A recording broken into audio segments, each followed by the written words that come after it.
حضرت خدیجۃ الکبریٰ رضی اللہ عنہا نبی کریم صلی اللہ علیہ وآلہ وسلم کی پہلی محبت، مضبوط سہارا اور اسلام قبول کرنے والی پہلی خاتون تھی۔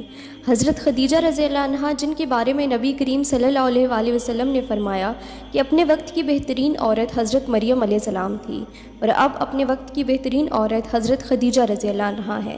حضرت خدیجہ کے والد خویلد بن اسد قبیلہ بنو اسد کے چیف تھے، اور جس واقعے کا ذکر سورہ فیل میں ہے اس میں خویلد بن اسد بھی حضرت عبد المطلب کے ساتھ تھے۔ یہ دونوں آپس میں بہت کلوز تھے، لیکن انفارچونیٹلی دونوں ہی بہت جلد اس دنیا سے چلے گئے۔ حضرت خدیجہ رضی اللہ عنہا کی والدہ کا نام فاطمہ بنت زاہدہ تھا۔ آپ کے ایک بھائی عوام تھے جو کہ زبیر رضی اللہ عنہ کے والد تھے۔ زبیر رضی اللہ عنہ ان 10 لوگوں میں سے ایک ہیں جنہیں جنت کی بشارت دی گئی، اور ان کے دوسرے بھائی خزام اور آپ کی ایک بہن حالہ بنت خویلد تھی۔ ان کے بیٹے الاس، جن کی شادی حضرت زینب رضی اللہ عنہ سے ہوئی تھی۔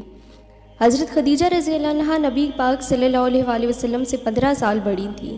آپ بہت خوبصورت، تعلیم یافتہ اور ہر لحاظ سے پرفیکٹ خاتون تھیں۔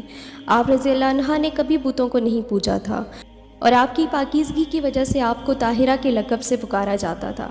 اسلام سے قبل بھی آپ نے کبھی غیبت نہیں کی، کبھی جھوٹ نہیں بولا، اور نہ ہی کبھی کسی کو کوئی تکلیف پہنچائی تھی۔ آپ رضی اللہ عنہ کی پہلی شادی ابو حالہ سے ہوئی، جن سے آپ کے 2 بیٹے تھے، حالہ اور ہند، اور ابو حالہ کی وفات کے بعد آپ رضی اللہ عنہ کی دوسری شادی اتیق ابن عائض المخزومی سے ہوئی، اور ان سے آپ کی ایک بیٹی تھی جس کا نام ہند تھا، اور ایک بیٹا عزہ تھا۔ جب آپ رضی اللہ عنہ 25 برس کی ہوئیں تو آپ کے دوسرے شوہر کا بھی انتقال ہو گیا۔ آپ رضی اللہ عنہ کو آپ کے والدین اور دونوں شوہروں سے کافی دولت وراثت میں ملی۔ آپ بہت ذہین اور سمارٹ بزنس وومن تھیں۔ آپ رضی اللہ عنہ قریش کی سب سے مالدار خاتون تھیں کہ آپ کا تجارتی قافلہ قریش کے سارے قافلوں سے بڑا ہوتا۔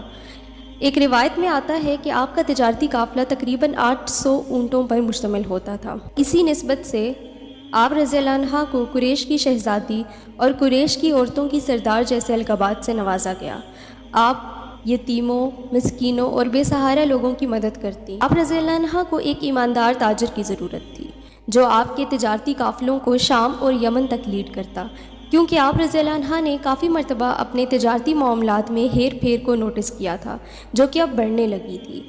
حضرت خدیجہ رضی اللہ عنہ اپنے کاروبار میں دھوکہ دہی سے پریشان تھی۔ انہوں نے اپنی ہمشیرہ حالہ سے اس کا ذکر کیا، اور حالہ نے آپ کو رسول صلی اللہ علیہ وآلہ وسلم کے بارے میں بتایا کہ وہ ایک بہت ایماندار اور اعلیٰ کردار شخص ہیں، آپ ان تک رسائی حاصل کریں۔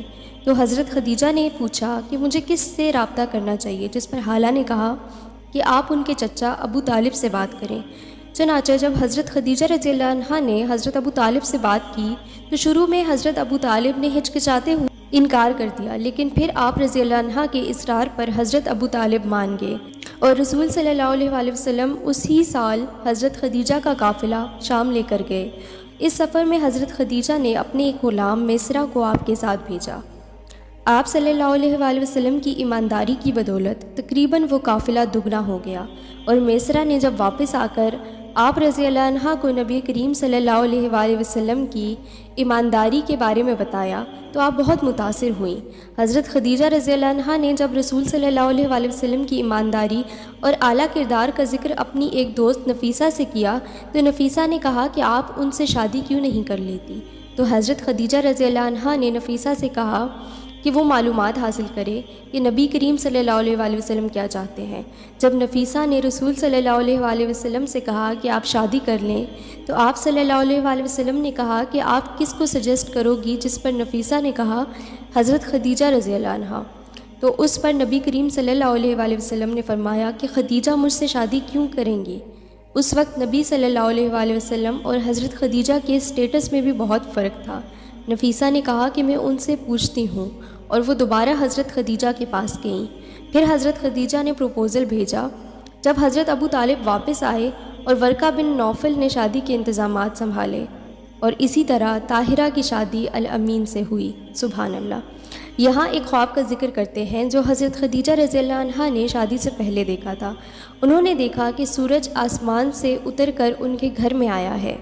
اس خواب کی تعبیر ورقہ نے یہ بتائی کہ آپ کی شادی یا تو کسی بہت عظیم شخص سے ہوگی یا کسی پیغمبر سے ہوگی۔ اب یہاں پرسپیکٹیو سمجھنے کے لیے کچھ باتیں ڈسکس کرنی ہوں گی۔ نبی کریم صلی اللہ علیہ وآلہ وسلم سے شادی سے پہلے حضرت خدیجہ رضی اللہ عنہا کو جن لوگوں نے پروپوزل بھیجا ان میں ابو جہل، ابو سفیان اور عقبہ بن ابی معیط شامل تھے۔ ان سب کو حضرت خدیجہ رضی اللہ عنہا نے انکار کیا تھا، اور نبی کریم صلی اللہ علیہ وآلہ وسلم کے نبوت کے اعلان کے بعد یہ آپ کے سب سے بڑے دشمن بن گئے تھے۔ یہ تینوں بہت امیر، طاقتور اور مغرور تھے، اور اس دور میں انہیں کوئی انکار نہیں کر سکتا تھا، لیکن حضرت خدیجہ نے ان کو انکار کر کے رسول نبی کریم صلی اللہ علیہ وآلہ وسلم سے اس لیے شادی کی کیونکہ وہ بہت ایماندار اور اعلیٰ کردار کے انسان تھے۔ شادی کے وقت نبی کریم صلی اللہ علیہ وآلہ وسلم 25 اور حضرت خدیجہ رضی اللہ عنہا 40 برس کی تھیں۔ اس شادی سے پہلے بھی رسول صلی اللہ علیہ وآلہ وسلم کی معاشرے میں بہت عزت تھی، ان کی نوبیلٹی، سچائی اور اچھے کردار کی وجہ سے، لیکن اس شادی کے بعد رسول صلی اللہ علیہ وآلہ وسلم کا مرتبہ اور بلند ہوا۔ شادی کے بعد رسول صلی اللہ علیہ وآلہ وسلم حضرت خدیجہ رضی اللہ عنہا کے گھر موو ہوتے ہیں، اور 5 سال میں ان کے 6 بچے پیدا ہوئے، جن کا نام زینب، رقیہ، ام کلثوم، فاطمہ، القاسم اور عبداللہ تھا۔ ان کے علاوہ حضرت خدیجہ رضی اللہ عنہا کے پہلے بچے بھی اسی گھر میں رہتے تھے۔ حضرت زید رضی اللہ عنہ جو کہ نبی کریم صلی اللہ علیہ وآلہ وسلم کے منہ بولے بیٹے تھے، وہ بھی اسی گھر میں موجود تھے، اور اس کے علاوہ حضرت علی رضی اللہ عنہ بھی آپ صلی اللہ علیہ وآلہ وسلم کے ساتھ رہتے تھے۔ چونکہ حضرت ابو طالب رضی اللہ عنہ کے گھر کے حالات زیادہ اچھے نہ تھے، یہاں تک کہ اپنے بچوں کی پرورش میں بھی مشکلات کا سامنا تھا، اس لیے حضرت جعفر بن ابی طالب کی ذمہ داری حضرت حمزہ رضی اللہ عنہ نے اٹھائی، اور حضرت علی بن ابی طالب رسول صلی اللہ علیہ وآلہ وسلم کے پاس آئے۔ نبی کریم صلی اللہ علیہ وآلہ وسلم اور حضرت خدیجہ رضی اللہ عنہا میں بے پناہ محبت تھی۔ ان کا رشتہ ایک مثالی رشتہ تھا۔ حضرت خدیجہ رضی اللہ عنہا کو آپ صلی اللہ علیہ وآلہ وسلم سے اتنی محبت تھی کہ جب بھی آپ نبی کریم صلی اللہ علیہ وآلہ وسلم کے کسی قریبی یا جس نے آپ کی دیکھ بھال کی ہو یا جس سے نبی کریم صلی اللہ علیہ وآلہ وسلم کو محبت ہو، ان سے ملتی تو وہ ان پر خرچ کرتی تھیں۔ جب آپ رضی اللہ عنہا حلیمہ سعدیہ سے ملیں تو آپ نے انہیں 40 بھیڑیں اور 1 اونٹ تحفہ میں دیا۔ جب ہجر اسود کو کعبہ میں نصب کرنے کے موقع پر قبائل میں لڑائی ہوئی تو اس کو حل کرنے کے لیے انہوں نے ایک معاہدہ کیا کہ اس کے بعد جو بھی دروازے سے آئے گا وہی ہجر اسود کو نصب کرے گا، اور بحکم خدا بندی نبی کریم صلی اللہ علیہ وآلہ وسلم داخل ہوئے تو انہوں نے کہا کہ بے شک آپ قابل بھروسہ ہیں اور ہم راضی ہیں۔ رسول صلی اللہ علیہ وآلہ وسلم کی بیوی ایک عظیم خاتون تھیں، آپ کے پاس بے تحاشا دولت اور معاشرے میں اعلیٰ مقام تھا، نیز وہ سب کچھ تھا جس کی چاہ ایک انسان کو ہو سکتی ہے۔ مطلب یہ کہ دنیاوی اعتبار سے نبی کریم صلی اللہ علیہ وآلہ وسلم کی زندگی کا یہ بہترین وقت تھا۔